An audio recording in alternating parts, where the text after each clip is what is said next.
T'as des nouvelles d'Olivier Giroud, justement, Joris?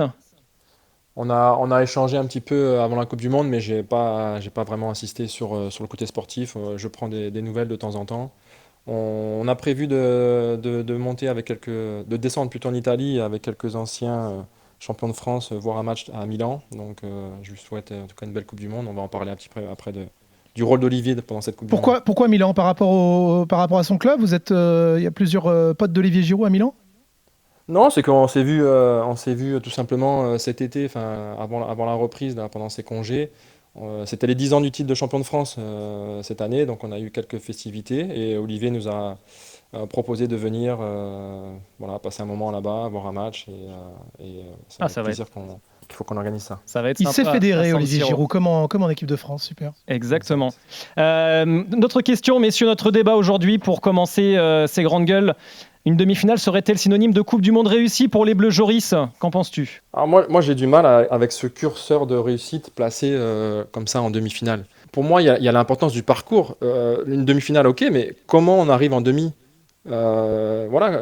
Et si on est éliminé en demi-finale, euh, contre qui et comment on perd? Mon curseur, ça va être le parcours, on en a dit, c'est le comportement, les attitudes et surtout les émotions, pour moi, que Ouais. cette équipe peut nous procurer. Le palmarès des Bleus récent fait qu'aujourd'hui, on est en capacité de gagner la Coupe du Monde à chaque édition. Ah, les compteurs sont remis à zéro et il faut retrouver cette soif de victoire, de titre. Mais aujourd'hui, encore plus par rapport à ce qu'on vit aujourd'hui, je le répète, on a besoin d'émotions, on a besoin de vivre des choses intenses. Comment est-ce qu'on peut expliquer ça?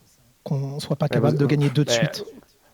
vous êtes sur le toit du monde, il y a pas mieux, il y a pas plus intense, il y a pas plus fort que ça. Vous l'avez déjà gagné cette Coupe du Monde, et ben sur certains matchs, sur certains faits de jeu, il vous manque un petit truc.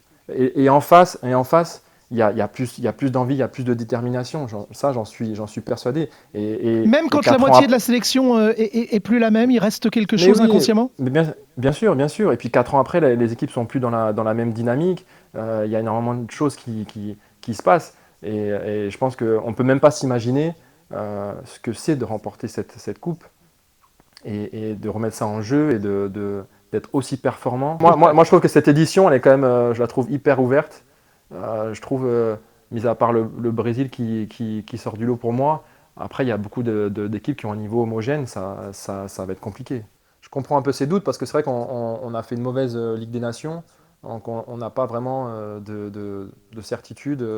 Et moi, je suis quelqu'un d'assez pragmatique, j'attends de voir, je crois ce que je vois, et pour l'instant, ben, je vais voir comment notre équipe de France va démarrer cette Coupe du Monde, comment elle va aborder ce premier match, et ce sera peut-être plus facile de se projeter.